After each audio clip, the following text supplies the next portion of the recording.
Good evening, guys. We'll just let it catch up a minute. Just let the lag set in, as it usually does. Where are we? I'll just give it a couple of minutes for people to start coming in, as usual. Here we go. I'll pin this to the top.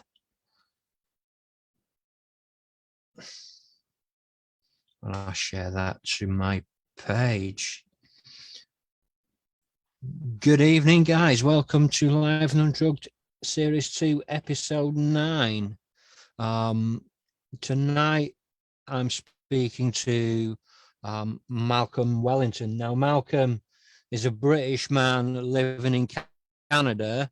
However, we're doing this podcast all the way from sunny Mexico. So you'll have to just bear with us in case there's any lag or interruption in the broadcast. We will do our best to bring you back. Malcolm, thanks for coming on. It's been a long time coming. I just want to take you back to the start of your journey, really, and just let us know who you are and sort of what you're about. Okay, Jack, thanks for having me on here. And I guess this probably started in the first maybe 5 years, up to 5 years of age, when in my upbringing, I realized two things very early on. I'm not good enough. I'm on my own here. No one's there to support me. I didn't get any sense that I felt safety, felt loved, felt any connection, just felt on my own, and there was a lot of chaos around me. So I think that is I painted a picture. I internalized, I didn't know what I was doing because I'm a little kid, but I internalized a belief about myself and about the world out there.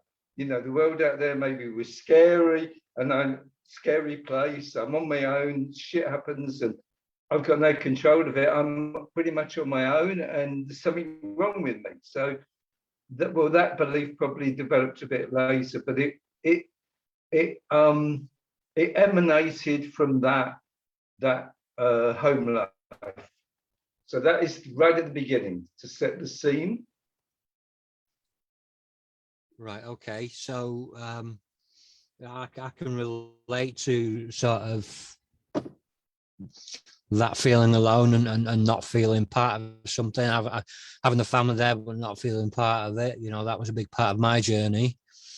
I externalized it in different ways, in behavior and in my own sort of journey. So where did you go from there? So as I went through my childhood years, things didn't particularly get any better. And into my teenage years, of course, that was problematic. I was an only child, by the way. I had an authoritarian father who, do as I say. But I was quite a rebellious child. And if I thought I could get away with something, I did that. I was quite crafty. Sometimes I got caught. My mother was she was more protective or worried about everything I did, overprotective. So I grew up with that. And of course, when I reached teenage years, I'm more of a rebel then, It's like my father's trying to control me, and it's like, F you. And I literally did what I wanted then.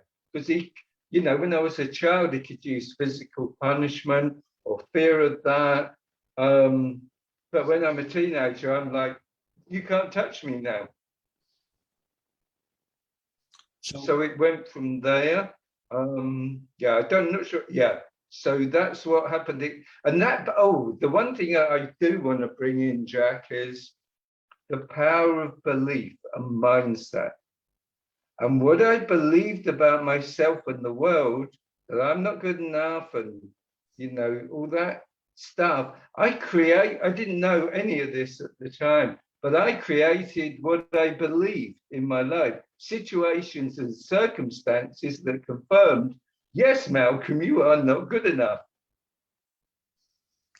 I can relate to that one as well. You know, the circumstances that we live in and how we put ourselves out there, we create we create the mess, and then we just keep going on. You know, and it's not that we actually visualize it or that I actually visualized it.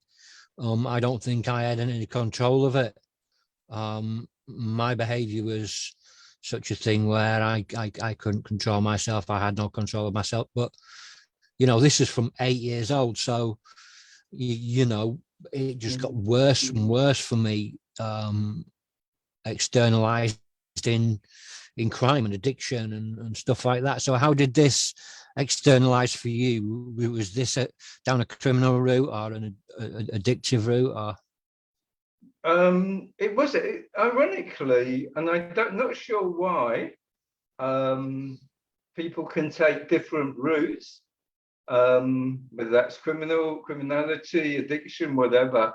But mine wasn't particularly either of those. I was basically, I was angry. I was angry, and I didn't know who at, but it's probably at me and maybe my father. But the only thing that I describe it, I dabbled in drugs, but I didn't become addicted. I used to, yeah, as a kid though, I used to thieve, you know, chocolate bars and stuff from the store. I actually got caught for that because my friend had the police around his house, and he told his mother and father, and then they came around my house, and I got in big trouble for that. And but the one thing, I don't know whether this made any difference to me. I think it might have done. But I came back from club, so we're going back to the 60s, and I was out all night in the clubs, and I dabbled in these bombers, you know, blue bombers, and they were stimulant, right? And with a bit of drink, I came home in the morning at 8 a.m. and my mother confronted me. She saw my glassy eyes, and I remember she broke down because I denied it. I haven't taken drugs. And then she kept on and on and on. And when I said, okay, then, yes, I did, but it's all under control, no big deal. And I was shocked when suddenly, I've never seen my mother do this. She was crying, she broke down in tears, and she was sobbing. And thinking back over that was the first time I felt, in this ironic way, maybe she does care about me. I'm 17, 18, whatever. And after that, I still dabbled a bit, but I didn't get into it in a big way by any means. So my mess at that time, I wasn't in a big mess at that time. Situations evolved down the road that kind of was messy, I suppose. Like the next stage, I didn't choose to get married choose to get married and have 2 kids by 26. 26, I was married, 2 kids. The first one was an unplanned pregnancy, and that led to a situation that put me in deep doodah, right? Yeah. So I'll leave it there because I'm not, yeah, I don't want to share too much right now. I want to know what's going to help serve your audience. What solutions, again, if I'm sharing this kind of backdrop and how it evolved, because things didn't begin to change until, what, we're talking maybe 20, 25 years later.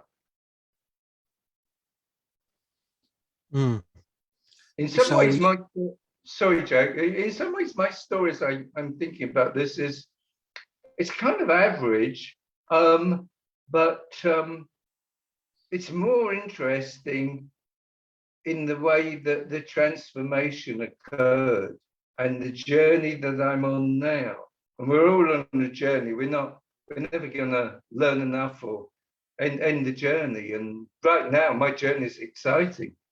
But anyway, I want to use it in context so you bring out for me what you need me to share that's going to help serve people. So tell me about the metamorphosis. Tell me about the transition and how that came about. Okay, yeah. Now that was a big deal. So this happened around 1990. I'd been married 20 years, had 2 kids, had a job. I was functioning, but things weren't great with the relationship with the wife, and the kids were acting out and all that. And I didn't know Jack. I didn't know me. I never knew how to be a father, and I never knew how to be a husband. None of that stuff. So my marriage wasn't great. Although we've been together 20 years, the relationship with my kids wasn't great. Relationship with myself, that wasn't great either. And then, long story short, I find out my wife was having an affair, and that led to the marriage ending. That was the first thing. And then I was a mess. So I'm in my early to mid 40s, and I'm acting like a crazy teenager, going out the weekend, partying, drinking, chasing after women, doing all sorts of stuff like that. Maybe even, and I'm not proud to say this, driving back from the club or whatever, knowing that I'm probably over the limit. Right? I'm not paralytic drunk, but I'm over the limit. So that went on for a couple of years, and I had one of my sons still living at home, the other was away. And on my behavior, so I'd come back and I would be drunk, and a couple of situations happen where I'm not being the father, a good role model. So I just made the intention that I need to get excuse my language, I need to get my shit together and turn this around. And that's 2 years into it.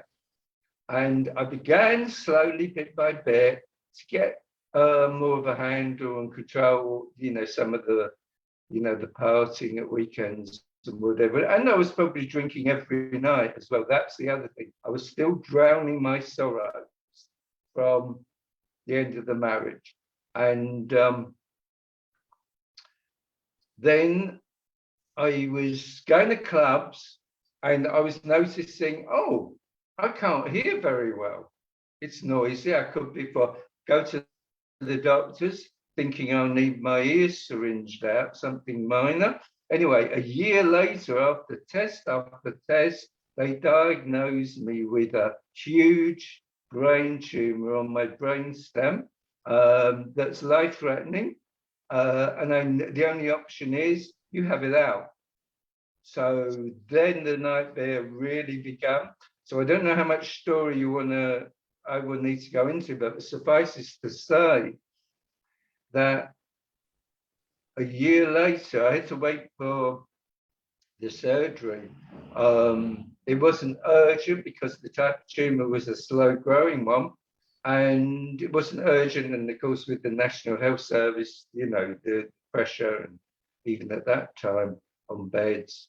So anyway, I ended up having not one, but 2 operations just to remove the tumor. The first one was 13 hours, the second was 11 hours. So 24 hours to remove a tumor. They were done in 2 separate hits, right?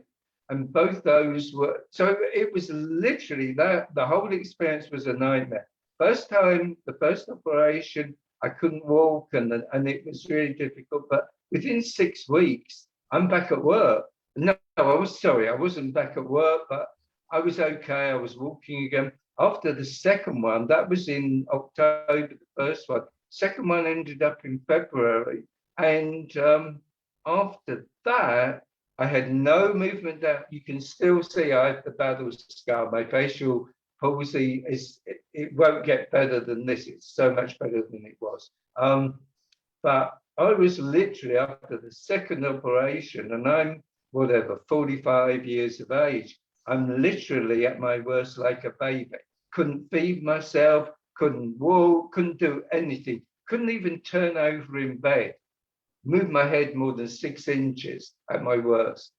So I was literally had to learn to get my life back. That was my intention. I need to get my life back. And that began the transformation. Yeah, that's pretty extreme. You know, that must have been really sort of difficult for you to deal with mentally. You know, and I'm glad you fought through it, and you know, I'm glad that you're here to be able to talk about it and to inspire others. So how did you start moving forward in your recovery from being in you know, from being in a bed pretty much paralyzed? So you know, like they say, the journey begins with a single step. So I had a lot of physiotherapy helped me to walk. So eventually I get on the walker and then the cane and all that. So it's a long process. It was a long struggle. Bear in mind, I had no support around me, like a wife, because she gave me a little bit of support, but there wasn't much. So I'm pretty much on my own. The mindset I had was that not that I'm a victim. So I've never adopted I'm a victim mentality. It's always, what can I do to get out of this shit I'm in? So it was like, I want my life back. That was the thing I wanted. I want my life back. So the first thing I did, and you know, when I was able to get, because I wasn't allowed to drive, so it was to get myself from my home to the bus stop, take the bus to the local Tesco and buy my own groceries. And I came back and it wasn't much, I was out maybe an hour, but I was exhausted. But you know, we know that that's no big deal for guys, but I was so happy that I did that. Rather than someone bringing me stuff or relying on other people, I actually did that. And that was the first step. And then I took another step. So just like learning to walk, Jack, I put one foot in for one step and then another and then another. And I'm mentally checking it off. Wow, I've done that now. And then I get to the stage, I'm going back to the gym. And then I'm going back to work part-time. Didn't want to go back to work, but I'm going back to work part-time. Then it was full-time. And then after 18 months, I started to get my life back. And, you know, what it was in the end, probably 95% of what I had before, which was pretty damn good, because I had people say to me, you've done so well. People were, you know, what you went through and the size of the tumor and how you came back from it. People can do that, but you've done remarkably well. And I knew even then it was because of my attitude.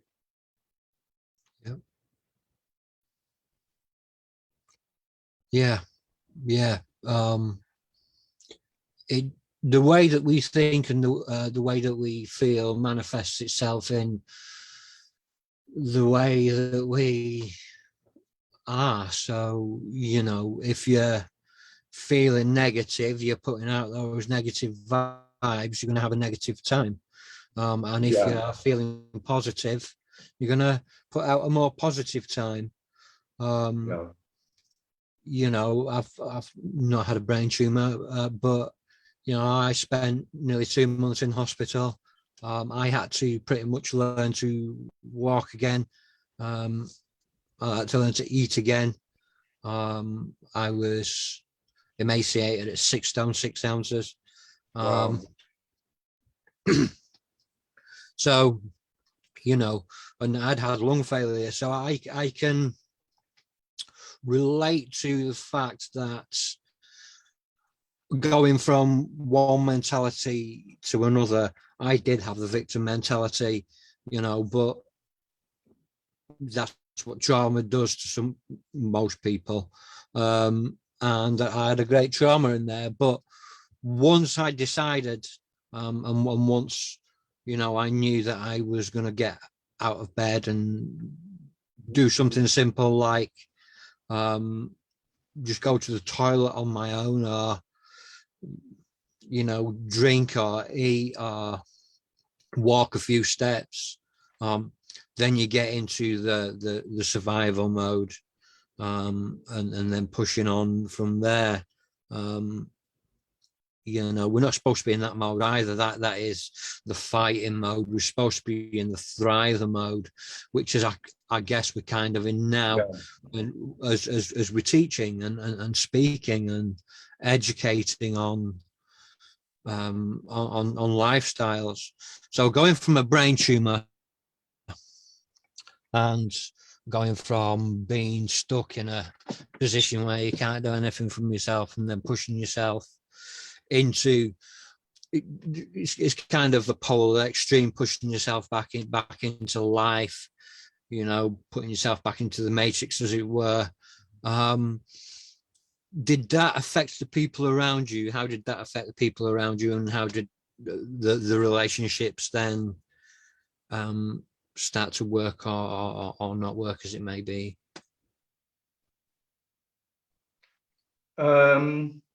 The people around me, so I came from a very small family. So all my family was at that time was my 2 sons and my mother and father. And I think that it didn't visibly, and from what they said, it didn't affect them. But of course it did. But, you know, it's that British, keep everything to yourself and private. And they didn't, you know, they didn't share anything. So I still felt it's about me in some ways, and my life, and things went on from there. So it wasn't so much the people around me that influenced me. It's still, what do I do? So it was, so I get back to work. So this is in maybe 97, 96. And I've been, so this is how you know, all this stuff that I'm going to say now was something that wasn't in my awareness. I would regard as woo-woo and not on my radar screen at all. So the first thing that happened was, and I believe now there were no accidents, right? So I'm at home. When I'm at home recuperating, I'm watching daytime telly, and I'm watching the Oprah Winfrey show. And they had a guy on there who was a counsellor, and he was doing his stuff. And I thought, wow, I'd like to do that. So I end up going to a community college and doing part-time counselling course, because I want to be a counsellor. I was doing that in the evenings after work. And bear in mind, this is only two years or so after I'm lying in bed, you know, not able to walk and all that, blah, blah, blah. So then I realized this is for me. And my job that I got back to had changed, and it felt, Jack, just like being in prison. Really, I've never been in prison, but I could, you know, it was like, I don't want to be here. I don't want to go there. I just want to escape. So I had that mindset, I need to escape. So I plotted my own little escape from my jail cell, which was the work I was doing. And because I wanted to go and study counseling psychology full time. So I quit my job and went back to college and learned counseling psychology, wanted to be a counselor. Then I found out it's very difficult. I grew up in London, or East London, and we moved when we got married to Bournemouth, Poole. on the south coast, and it would be very difficult to work there. So it would mean going back to London or setting my sights in Europe or somewhere else. Didn't want to go back to London.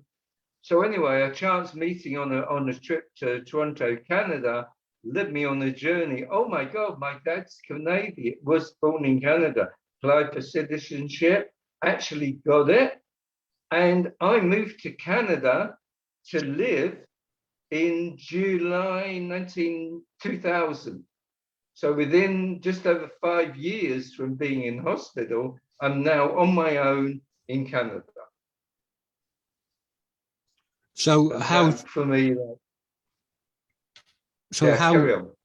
how different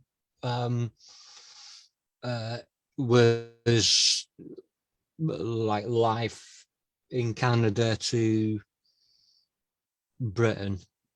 Was it Okay. a bit of a culture shock? Okay, first, so what the shock, more the surprise stroke shock was not about Canada, because it's not particularly a different culture. Like Mexico now, where I am, that's different culture. But what was the real driving force of the transformation, Jack, was what I learned about me when I was studying psychology. So it was, oh my goodness, now I can understand why my father's like that, why I was like that. It gave me a sense of, I understand myself more and where I'm coming from. So it was like the light being switched on internally. And that was, I just, even in Canada, so for the first 15, 18 years, I read book after book on personal development, self-growth, all that stuff. And I was learning so much. And then it came to a point in 2019 that I went to, I started investing in myself in terms of time and money.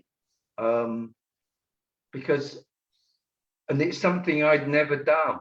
I didn't have a lot of money, but to focus on me, to give myself things, whether it's buy myself something, it was like, underlying it was, feeling guilty that I'm treating myself. I'd treat myself worse than I treated anybody else, because of that sense that I'm still not quite good enough. I still had that in the program, from childhood. It was changing, but it was quite slow. And then I started doing programs like learn more about mindset. It was Bob Proctor, Tony Robbins, all the guys who did this work. And I actually went to a seminar in Long Beach, California, by this guy, and I signed up for his year-long program to make impacts in the world. So it was like whatever. Like at the time, I wanted to write a book about my journey, and now it's something completely different. But that was 3 years ago. And then I did other programs, and now, fast forward, I'm a life coach. Right? I wanted to be a counselor. I wanted to write a book. Now I'm a life coach. How did that happen? It evolved.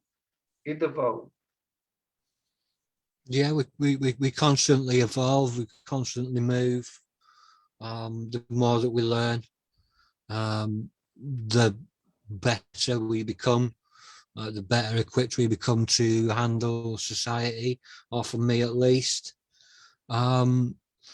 So tell me a bit about changing mindset. So yeah, that's very, very fundamental to me, because I had that mindset, one, that I'm not good enough. And also, what does it take? What is a man? Who is a man? Now, the belief about who a man should be from society, the media. You like sports, you like women, and you drink beer. you know, those things. And to be vulnerable as a man, that's a sign of weakness. So I hid myself behind a mask of trying to be like the good boy, and all this, you know, I should be strong, keep all my shit together, never, you know, be vulnerable, ask for other people for help, because then you're needy and that's weak. So I'm behind a mask, and it's ironic with masks with Corona. People have been wearing masks for ages, right? Long before Corona, that internal mindset and belief. But my belief about myself, slowly but surely, because I had accomplished a lot, and I'd done that on my own. I'd got myself well again. I'd moved to Canada on my own. I've got a life for myself there on my own. So it kind of was percolating, I guess, in the background that, whoa, you know, I've achieved that now, because I got married young. I always relied on my parents up until I got married. Then I'm in the marriage, but now I'm completely on my own, and I'm actually doing stuff. So a little bit by bit, I'm building brick by brick a little bit more confidence, and also by what I'm learning about what we believe we create. And I started creating from that mindset, a slightly different mindset. And as it began to, I got more and more confident and more aware of that program that keeps coming up. You're not good enough. Who do you think you are to be a coach? You know, who do you think you are? That imposter syndrome. Well, fuck me, excuse my language. I'm Malcolm, and you know. So I began to identify that inner critic that tells us, you know, keep you in your place, and you're only good enough for that, and blah, blah, blah. It's only a story. It's a story that we tell ourselves that at the end of the day, it's not true. So if we can create a different, better, more empowering story, we can create a life that serves us rather than does us disservice. And that's what I've done step by step, Jack. And it's still ongoing. And you can tell I'm pretty jazzed by it. I'm much happier than I used to be. And life works for me more. And that's good. That's good. I think if we, you know, if we ever expect to want to move forward in our lives and not be stuck in that same rut over and over and over again, we need to switch to that change in mindset. You know, that's gone through pretty much everybody that I've ever interviewed have all gone through that. That switch in mindset, that want to be better, that want to not be that mess that they are, that not wanting to live in the mess that they created, wanting to be something different to what's expected. You know, and it is easy to feel like an imposter. It happens to me a lot. You know, I do this. I've you know, I've been very blessed in, you know, what I've been able to do, writing a couple of books and being involved in a couple of Hollywood films, and, you know, doing a little bit of consulting, but still that little niggling at the back of the head says, you know, are you good enough? Really? Are you good enough? Yeah. Because we've been programmed like that for so many years that we got that habit. It takes a while to make a new habit, right? So it takes that work to counteract that negative programming that's been there for so many years, in my case, decades. In my case, decades. You know, I'm a bit older than I look, but yeah, I mean, there's still that switch in there that tells you you're not good enough, and there's still the self-doubt, and you know, do you still ever get that, you know, and how do you deal with that? So yes, I still get that, absolutely. But what has become easier for me now, Jack, is I'm more aware of that when it happens. Oh, there's that voice again. And I'm aware of it now when it happens. And when it happens, when it's the lights, I just flip the switch and talk to myself in a way that's gonna empower me to get what I want and not go back to my comfort zone where that inner critic wants you to be. Go back to your place. You're operating at 80 degrees and your thermostat is at 68 degrees. So why are you here at 80 degrees or whatever? Get back, get in your place. So it's more like, screw that voice now. I'm using my inner rebel, F you kind of thing, as much as I can. Do I always do it? No, but yeah, it's still there. Of course, yeah. Yeah, I mean, I guess I kind of do that. I see it, I've said this a lot on the show that I see it as like like a mobile phone or a computer, and it comes brand spanking out the box, and it works how it's supposed to work, and then we add all these apps and these programs, and we do that with our life. We add things like education and spirituality and relationships and family and kids and all these things, and that the surroundings that are around us, and then things start to go wrong, and I think we put up with it a bit too long, and we wait till we can't really put up with it anymore, and then we have to sort of reset back to factory resettings, reset back to default. We're supposed to have connection, we're supposed to have love, we're supposed to have the family, but these negative feelings, these trauma, drugs, drink, negative behavior, it's all a disconnection. It's all a disconnection from reality, from family, from relationship, from love, and that's not how we're supposed to be. We're supposed to be connected, but all these things are not everything works together, and then we end up undone, and we end up in breakdown mode. We end up in not feeling good enough, not feeling right, and then we feel like we're back at step one. So we have to reset that, and to do that, it's no easy task to change your mindset. It's no easy task to push yourself forward into a new life. But how do we maintain it?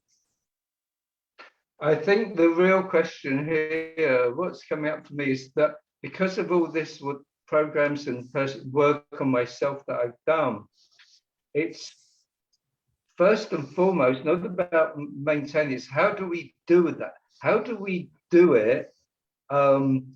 So building the foundation of, because when we're born, all of us, we're not born screwed up or with a drug gene or a criminality gene. We get from my experience, well over 95% of people in the criminal justice system have had, let's say, difficult childhoods, to say the very least. And to escape from the pain, so drugs, gambling, shopping, even whatever our choice of addiction is, that's to escape the pain of feeling like shit, feeling unloved, feeling no connection. Because all children need three things. They need to feel loved, they need to be seen for who they are, not what their parents think, you should do that and be that. They need to be seen just for who they are, and they need to feel they matter, that they matter. And guess what? So do adults. So do adults want to be loved, seen, and feel they matter. And when you don't feel that, you're connecting with the pain that you experienced in childhood. So we all have that little inner child within us. You know, I don't believe it's woo-woo. We all have that inner child within us that needed to be loved, needed to be seen for who they are. And even now, and when you can do the work on yourself, either with a therapist, a counselor, a coach, whatever means that you deem, feels you resonate with, unless and until you have that foundation that you don't need fixing. There's nothing wrong with you. It's just that you learn these beliefs about you in childhood. You embrace them, thought they were true. But what we all know, what we can learn, we can unlearn. So it's creating that program, whether it's, we have a virus. The virus is our mindset. But we can get rid of the virus, create a new program, put that in the operating system. And it's, I am lovable. I do matter. But you have to believe it first, because we all know the story of Robin Williams. Robin Williams had all the love in the world. Everyone loved Robin Williams. The only person who didn't love Robin Williams was him. And he hung himself. Whitney Houston. That's another one for the ladies, the extreme, she sang The Greatest Love of All, that song, but she didn't love herself. She couldn't. So if we have that foundation, yes, I'm not perfect. No one's perfect, but I do feel that I have value, right? So I deserve I treat others with dignity and respect. So I deserve that too.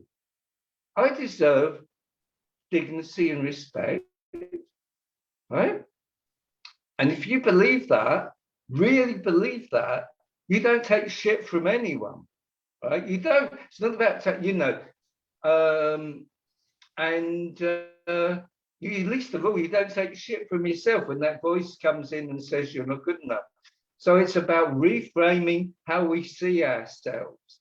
And then, and how do you continue that? Well, you keep shining the light on it, being aware of it. It tries to sneak in the back door.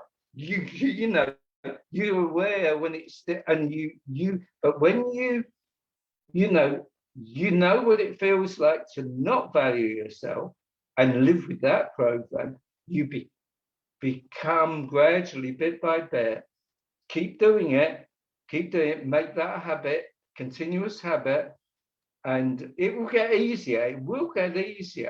And then when you value yourself, you come from a different place. When I say it's not about people disrespecting you or giving you shit or whatever, and then beating them up, it's just, I don't want to be in your energy. Goodbye. Whether that's a partner, a friend, I don't want to, see you, whatever. Have people around you. And when you have that different frame that I value myself, we want to play along with people, be in the energy of people just like that, who don't criticize you or don't say, well, why do you want to do that? That negativity mindset. You want to be with people that raise you up, raise your game, and they value you, you value them. So yeah, but it can be done. I've done it, and I'm just an average guy. I'm just an average guy.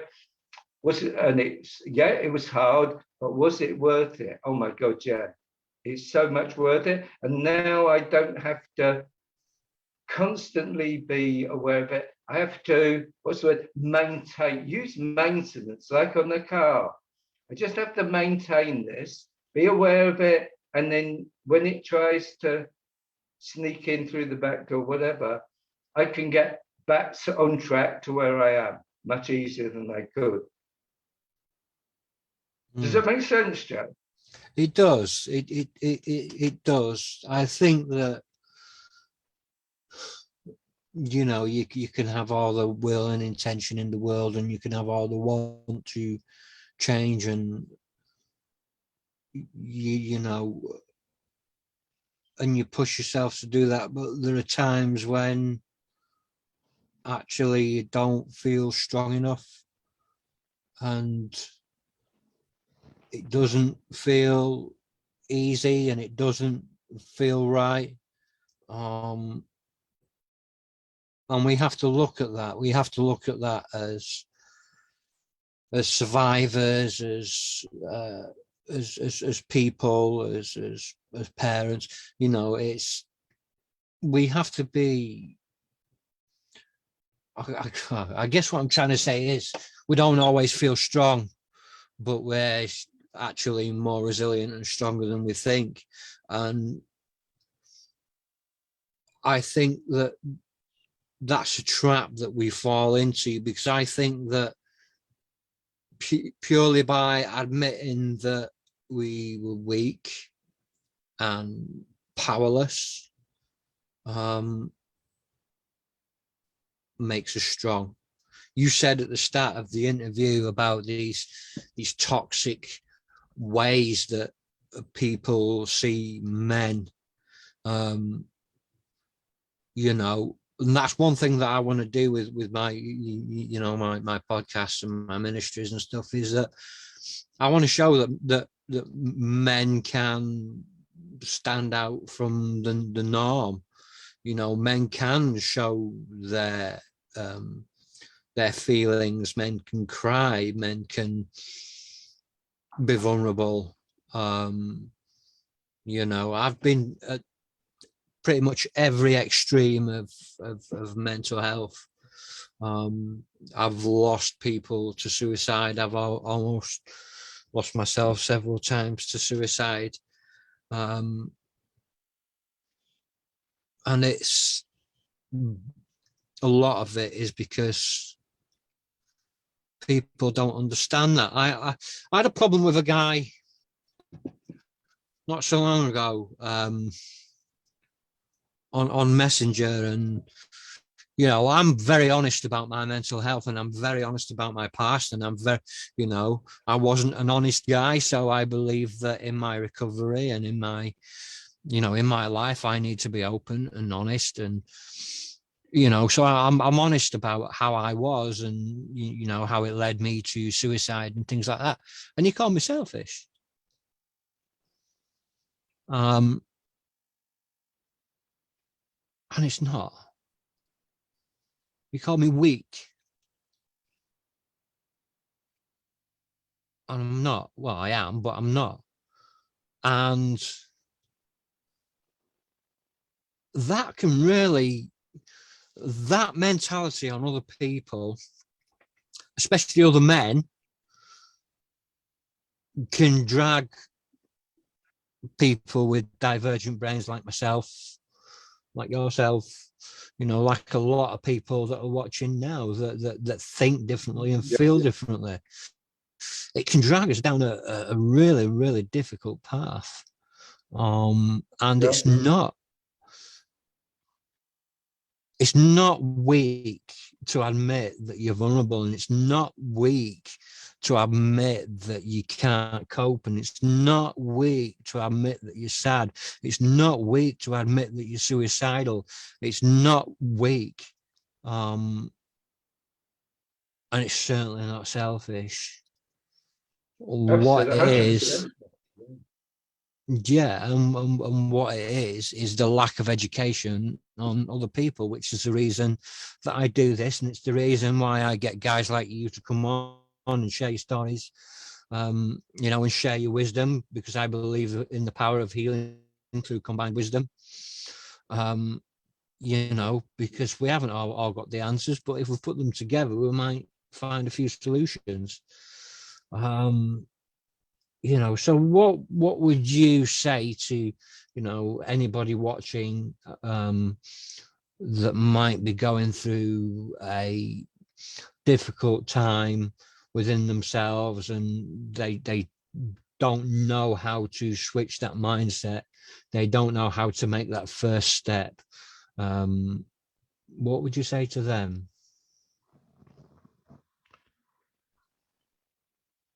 I guess it partly depends on where they are in the journey. And the deciding factor for me, when I'm considering working with a client, I'm thinking, are they committed to change? Do they really want what they want badly enough?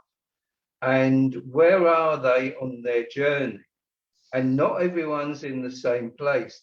So I was very interested, Jack, in what you shared with me about this guy on Messenger, who that anyone could get something like that, negative feedback, whether that's on Messenger or just face to face or wherever, and it could derail them. Now that the evidence for me there is, if you're derailed by that, in other words, you believe what they say over your truth, then there's a lot of work to be done on your self-worth, what you value. Because from what I know now, they're the one with the problem, not you. They have the problem. Who do they think they are, saying, using words like selfish and weak, or whatever else, however they wrap that up? To me, that smacks of they have the problem and you don't. When you heard that, when you saw that message, what reaction did you have to that? I'm interested in that. What reaction did I have to that? Well, I kind of laughed, to be honest.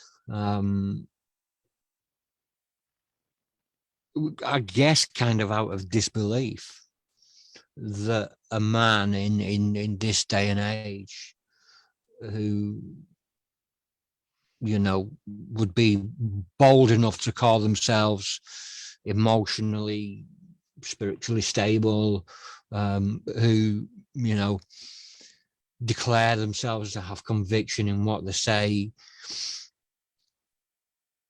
and them saying that, and then me pulling them up on that, and then them going, oh well, yeah, I'm backing down.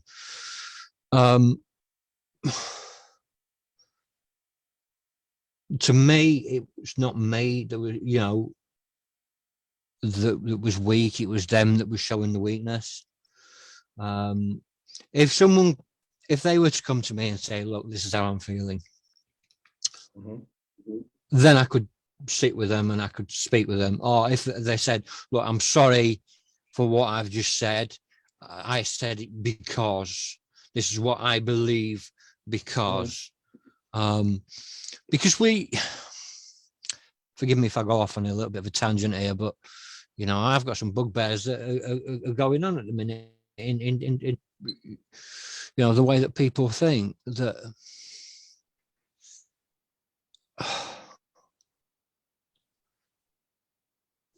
there's a lot of people trying to cancel people at the minute.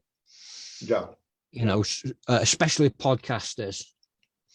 There's a whole Joe Rogan thing, and and I don't believe in censorship in any form, because I believe that if we are to have the freedom of speech, we cannot take away somebody's freedom of speech to reinforce our freedom of speech, whether they're right or wrong in what they're saying, whether it's sexist, whether it's racist, whether it's bigoted, whatever. you know, it's their right to believe, Yeah. their right to think, Yeah. their right to say, my right to reply. Right. That's the way that it works. You Yeah. cannot silence somebody by shouting louder.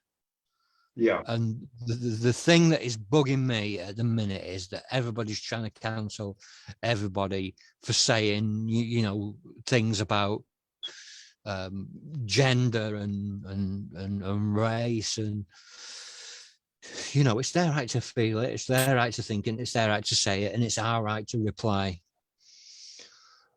And there's you know, there are still people out there that will go, oh well, you know, you're selfish and you're whingy and you're whiny and you live in your own drama and you do this and you do that. You know, I've pretty much heard everything that you can hear from somebody toxically. And I don't believe it, but I think it would be awfully irresponsible to say that it doesn't affect, because it does. I'll let it. I'll let most of it ride over my head, but there are days when you just really don't want to do it, and you just want to roar at somebody, and that's my right. That's their right to say it. It's my right to roar back. You know, if somebody stands in front of me and calls me a prick, it's my right to argue that or poke them in the eye.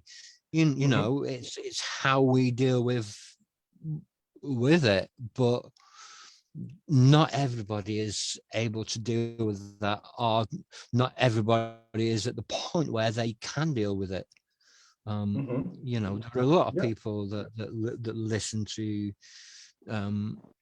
my work and watch my work and listen to what people say, and they sit back and they listen, and a lot of them are in recovery, and a lot of them are you know, being in different parts themselves, and not everybody that follows have been able to find the strength to open their mouths and be honest.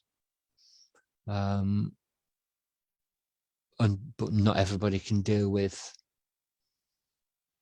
that honesty as well, or not everybody can deal with somebody saying something negative, because negative affects. You know, some people can deal with it on one day and they can't with another. It's just the way that it is. It is the way that it is, and it's the way that we are as a human race, I suppose. What I want to do is I want to teach people ways, different ways. Now, I'm not saying there's one way, because there isn't. There's always more than one way. You know, for me, my faith means a great deal to me. I'm a man of faith. And that is a big part of my journey. For other people, that, you know, it might be just doing something, or watching films, or reading books, or education, or, you know, it could be anything. It could be anything. You know, I know there are people watching tonight that might not understand everything that we're saying, and they might not be in a place to want to understand what we're saying. So what I want to do is I want to give snippets of information that people can pick, and listen to, and digest in an easy way. You know, so let's say there's somebody listening, and, you know, they want to find something with you or with me to identify with. What you know, that they want that connection. how would you build that connection? How can you build that connection? How can we build that connection with other people like yourself? When you say how can you build that connection with other people, can you clarify what you mean by that, Jack, so I can address it? Well, like people like yourself, Hmm. you know, with a little bit of the knowledge, how, you know, as we know, disconnection is a real thing that our society is. You know, we're disconnected from a lot of things, and especially with this pandemic and, you know, Zoom like we're on now, this caused a you know, a reconnection with people. It's why I started. But you know, there are so many people that are feeling disconnected to life, disconnected to people, you know, and you've said some real things that you know, a lot of people can take hold of, but some people in a certain state of mind can only digest a small amount of knowledge to be able to, you know, connect with someone. If you're wanting to connect with someone on you know, this, like we're connecting together, where you know, we're having a rapport, we're speaking, we're building a relationship, you know, how would you speak to those that are watching that you can't see, that can only digest little chunks? What little chunk would you give, I guess, to these people to take away, to think about? Yeah, got it, Jack. So the people who are listening to this podcast right now, they are already aware at some level that something in their life isn't working for them or serving them right now. They want something more. They want something better. So they have that awareness. They're not here by accident, right? This isn't an accident. They're still here. Maybe they're still listening after 1 hour. So that's the first thing. So we need to do this. You know, it's like that saying, how do you eat an elephant? One bite at a time. So the first little bite is you're already aware something's not working. You're already interested. So what's the next little bite? What's the next little chunk? It would be whatever it was, where we're all at different places on the journey. Some are further along than others. That's okay. But what is it for you? What little bite is it? Looking at psychology or personal growth, self-development books, and just browsing through and just pick one that you think that's interesting, buy it and read it. Or for someone else, it might be, I want a counselor. I'm going to hire a counselor or a therapist or a coach or whatever. For them, someone else, it might just be, oh, that's interesting, this podcast. Maybe I'll be thinking, what am I saying to myself mostly during the day? Am I saying to myself how I suck, how I'm not good enough most of the day?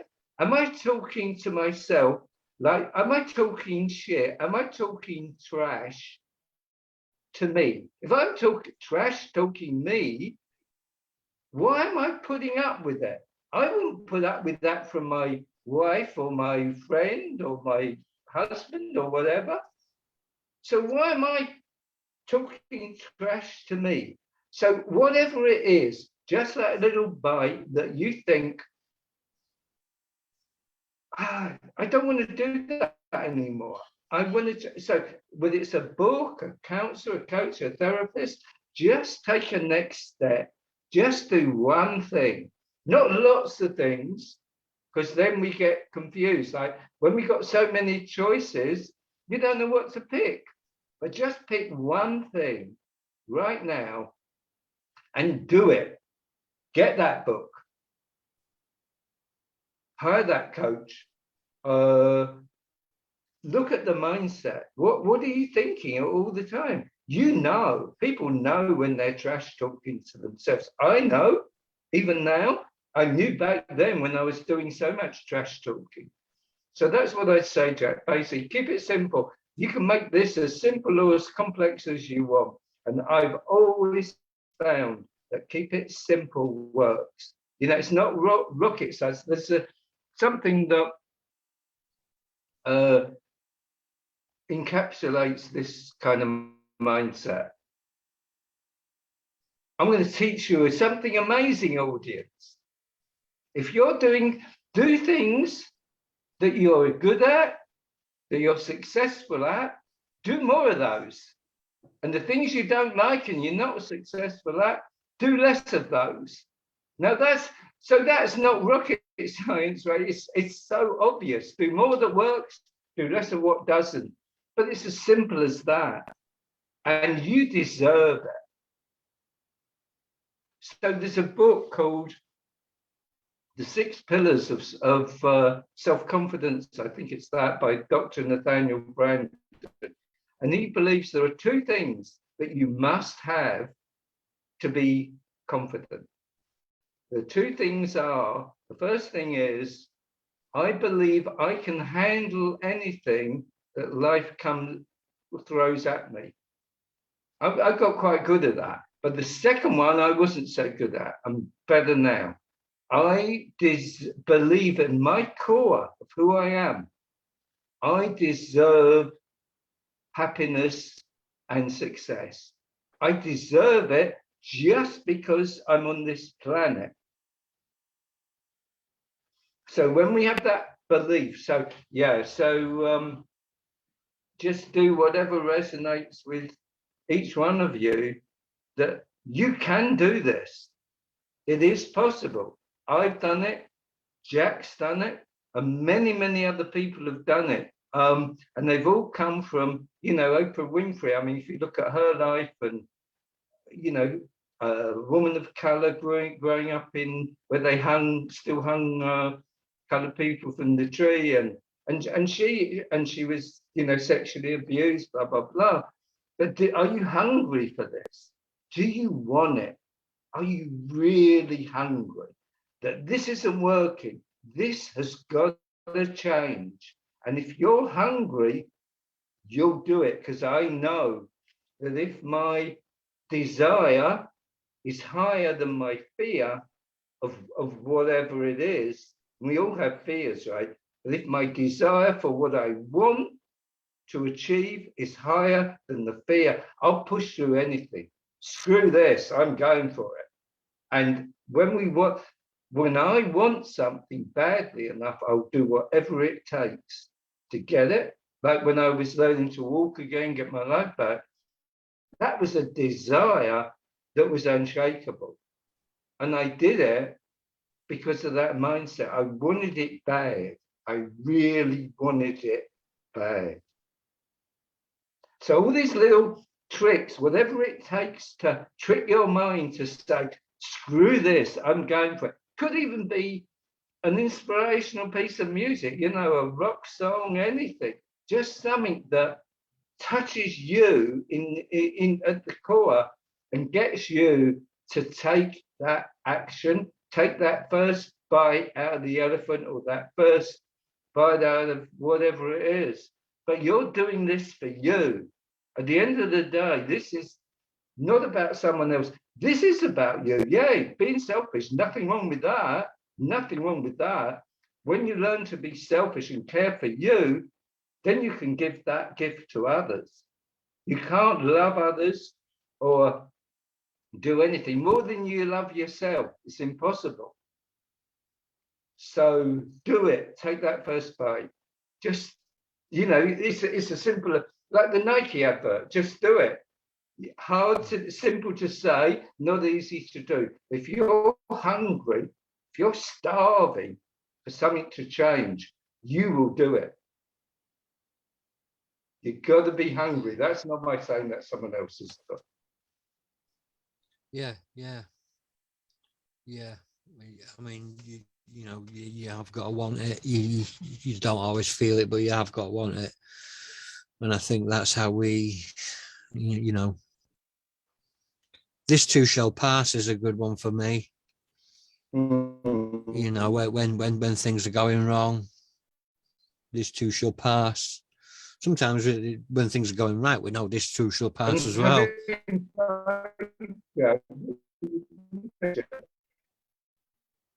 Sorry, you're breaking up a bit, mate. Can you say that again?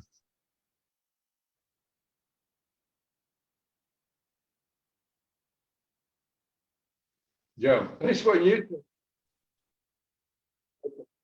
Faith is a big one. Can you hear me? I can hear you now. Can you hear me, Jack? Yeah. So for you, faith is a big one. And I'm not religious. I'm more spiritual. I didn't used to be, but for me, faith is in the unseen, right? Faith in the belief that you can change this. And yes, we do have our bad days. We all have bad days, and then that's more difficult to do this work. But we don't always have bad days. And when you have that belief in yourself that is serving you, you have less bad days and more good days. So as long as we all know that from where the journey from where we are now to where we want to go isn't a straight line up. We have, like any graph, you have that, like the stock market has its dips and it goes up, it goes down. But as long as the line is basically going forward to your compelling future, whatever that is you want, whether it's a better relationship with your wife or your kids or a better job or better health, as long as that line is going up, that's the main thing, right? It's a journey. Good days, bad days. But yeah. So I want to say keep the faith, brother. It's keeping that overall faith that life is happening for you and it's not to you. It's not screwing you. Life is happening for you. Even the bad times are good, right? When I look back on and people have said this, not just me, but I look back on that nightmare experience of the brain tumor. That a gift came out of that. A gift did come out of that. Does everyone have to have a brain tumor or whatever? No, of course not. But that was the wake-up call. My marriage was the first, end of the marriage was the first wake-up call. And then I got hit with a really hard lesson. And it made me reevaluate things. And now that's the gift that keeps on giving. But do people have to go through that? No, and I wouldn't wish that on anyone. So yeah, but keep the faith. I think that's in the belief. Whatever you believe in, whatever your religion is, just keep the faith in you because you deserve it. Yeah. I'd agree with that. I would agree with that. So how can my viewers connect with you, with your work? Do you have any work that is there a book in the pipeline or? Yeah, right now I'm haven't got the website up still. Tech's not, I've struggled with that. But I'm on Facebook, I have business Facebook, LinkedIn, email. You can reach out to me in any of those ways. I'm happy to help as much as I can.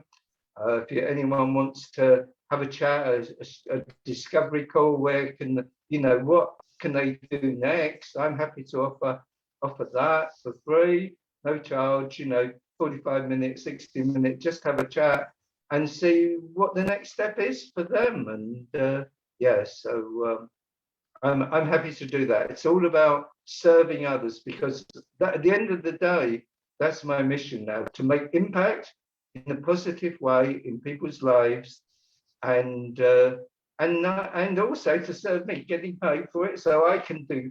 I have to pay. Keep the lights on and the bills paid, and it's about service. And I love what I do, helping people guiding people, walking side by side with them as a life coach. It's from the crossing the bridge from where they are now. I walk side by side with them across that bridge and help them to go and create what they imagine or what they would like, make that become real for them. And I love that work. It gets me out of bed every day.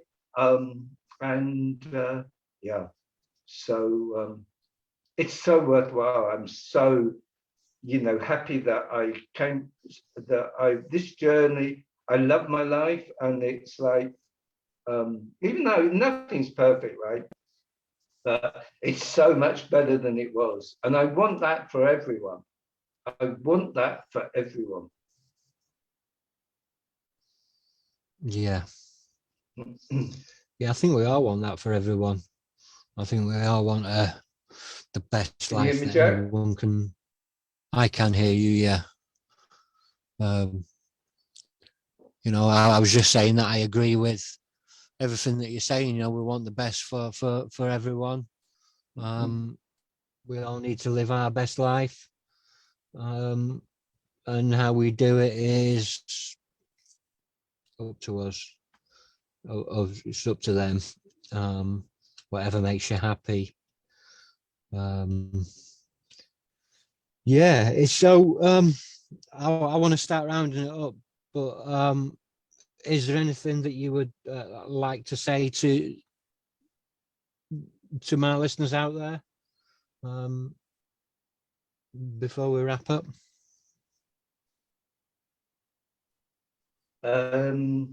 Basically, just what I've said, that there's nothing wrong with you. You're not broken. There's not, you don't need fixing. You just need to reconnect with who you were before you got screwed up by life, whatever that was for you, whether it's your parents or, they did the best they could. They probably had a difficult life themselves. And so I think we're breaking up, are we, Jack? Can you still hear me? I can hear you.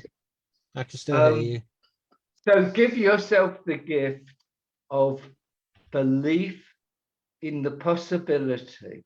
When we're children, we're great at imagining.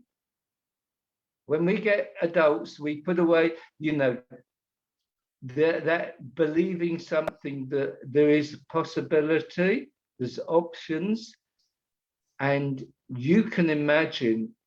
If you can imagine that you deserve more and you're gonna have more and it's gonna be okay, it is possible. It's possible. So those two words, it's possible, I'll leave you with that, because it is. I know it is, and I know you know it is, Jack. It's possible. Yeah. Yeah, it is. Very much. You just got to, it's a lot of work. And it's not always easy, but if you want to make a step, and if you're watching tonight and you want to make a step, please do reach out to me. Feel free to reach out to Malcolm. I will put, when I edit the description and stuff, I will put my website on there. I will put Malcolm's contact details on there for anybody that may want them. If you just stay on the line for a few minutes, Malcolm, I'll just wrap up and then we'll have a quick chat after I finish the broadcast. Sure. Thanks, guys, as always, for tuning in and listening. As you do every time. I always say I have the best followers and fans, and I'm very, very blessed. The next broadcast, I believe, maybe Saturday. As always, don't quote me on that, but I'm working with getting someone on to speak about the damage of unforgiveness and how forgiveness can heal. That's something that I want everybody to hear, because it's such a prevalent force in my life, and it's one of the only reasons I've been able to get sober and stay sober is through forgiveness. So yeah, thanks guys as always, and I shall see you next time. Cheers guys.